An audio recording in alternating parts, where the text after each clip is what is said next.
স্কেলে করতে হবে আর্জেন্ট নিড, এবং বাকি চারটি আমরা মনে করেছি আমাদের বিস্তারিত আলোচনার প্রয়োজন, কারণ সেখানে অনেক সংশোধনের বিষয় আছে, আমাদের ইনপুট দেওয়ার বিষয় আছে, আমাদের পরামর্শ করার বিষয় আছে। আমরা আলোচনা করে সিদ্ধান্ত নিয়েছি যে আমরা বাকি যে চারটি দাবি, সর্বশেষ যে চারটি দাবি, সেই চারটি দাবি আমরা, আপনারা কষ্ট করে একটু দেখে নেবেন আমাদের দফাগুলো। সর্বশেষ চারটি দাবি আমরা মনে করি আলোচনার দাবিদার।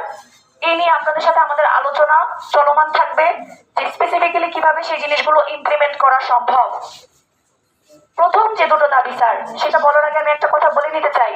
আমরা আজকে এখানে যখন এসেছি স্যার, আমাদের কাউকে কোনো ধরনের কষ্ট, কোনো ধরনের বিপদের মধ্যে ফেলা কোনো উদ্দেশ্য ছিল না, কোনো অস্বস্তিতে ফেলা উদ্দেশ্য ছিল না স্যার। আমরা নিজেরাও কিন্তু আপনার বাসভবনের সামনে যখন ছিলাম, সারা রাত কংক্রিটের উপর অস্বস্তিতেই বসেছিলাম, গরমের মধ্যে ছিলাম, আমাদের অনেকে অসুস্থ হয়ে গিয়েছি।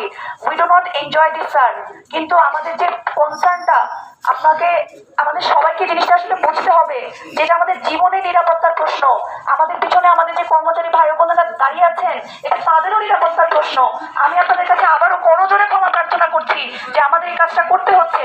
কিন্তু স্যার, এই অফিসে তো আপনাদের কর্মকর্তা বা স্যারদেরও থাকার কথা ছিল, কিন্তু এখানে দেখেন দিন শেষে আটকা পড়ে আছে আমাদের কর্মচারী ভাই বোনেরা। আপনারা কিন্তু ঠিকই বাইরে ছিলেন স্যার। এই বিষয়টা আমি পয়েন্ট আউট করে দিতে চাচ্ছি এজন্য যে আমরা এই জিনিসটা আসলে উদ্দেশ্যপ্রবণ ভাবে করছি, বিষয়টা এরকম না। আমরা বাধ্য হয়ে প্রশাসনের সাথে আলাপের জায়গায় আসার জন্য, আপনাদের সাথে আমরা আলাপ যেন করতে পারি, আমাদের কনসার্ন গুলো আপনাদের কান পর্যন্ত যেন ডিরেক্টলি পৌঁছাতে পারি, তাই এই কাজটি করছি। এবারে আসি স্যার আমাদের প্রথম দুটি দাবির প্রশ্নে। আমাদের প্রথম যে দাবিটি ছিল, প্রথম দাবিটি ছিল যে 48 ঘন্টার মধ্যে আসামির গ্রেফতার নিশ্চিত করতে হবে এবং অবিলম্বে আইনি কাঠামোর আওতায় তাকে আনতে হবে। এটার অর্থ এটাই, কিন্তু 48 ঘন্টার মধ্যে তাকে গ্রেফতার করে রেখে দিতে হবে না, আইনি বিচার প্রক্রিয়া জলদি শুরু করতে হবে।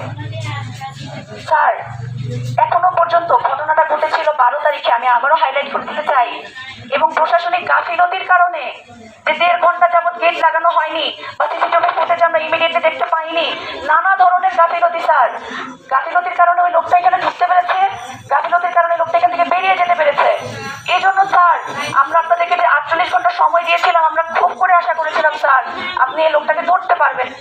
আমরা বলছি না, আমরা জানি যে কাউকে গ্রেফতার করার দায় আমরা ডিসি স্যারকে দিতে পারি না বা প্রশাসনকে দিতে পারি না, কিন্তু আমরা তাদেরকে কোয়েশ্চেন করতে পারি যে একটা ব্যক্তি ক্যাম্পাসে ঢুকে বেরিয়ে গেল, তাকে কেন শনাক্ত করতে আজও পর্যন্ত আমাদের প্রশাসন ব্যর্থ।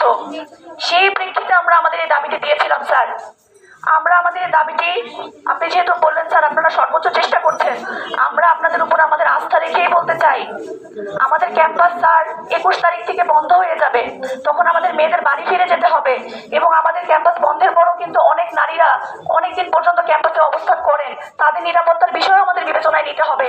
সব বিবেচনা করে আমরা প্রথম দুটো দাবির প্রেক্ষিতে যা নির্ধারণ করেছি স্যার, প্রথম হচ্ছে 20 তারিখের মধ্যে স্যার ওকে যদি গ্রেফতার করতে পারেন আমরা অত্যন্ত আনন্দিত হব, কিন্তু আমরা যে প্র্যাকটিক্যালিটি দেখেছি সিচুয়েশনের, হয়তো আপনারা সেটা করতে ব্যর্থ হবেন স্যার। সেই ক্ষেত্রে আমাদের দাবি হচ্ছে অন্তত 20 তারিখের মধ্যে এই অপরাধীকে শনাক্তকরণ করতে হবে স্যার। এই অপরাধীটা কে, তার পরিচয় কি, তাকে চিহ্নিতকরণ করতে হবে স্যার, তখনই আমরা এটাকে একটা মেনশনেবল প্রগ্রেস ইন দিস কেস মেনে নিব। দ্বিতীয়ত স্যার, আমাদের দাবি ছিল, আমরা জানি স্যার তার আগে একটা কনটেক্সট আমি দিইনি, এটা নিয়ে যথেষ্ট জল্পনা হচ্ছে। আমাদের মেয়েদের দাবি হচ্ছে এই ক্যাম্পাসে বিগত 1 বছর 1.5 বছর সময়ে হত্যা যেমন ঘটেছে, আমরা যেমন আমাদের সহপাঠীর, আমাদের বড়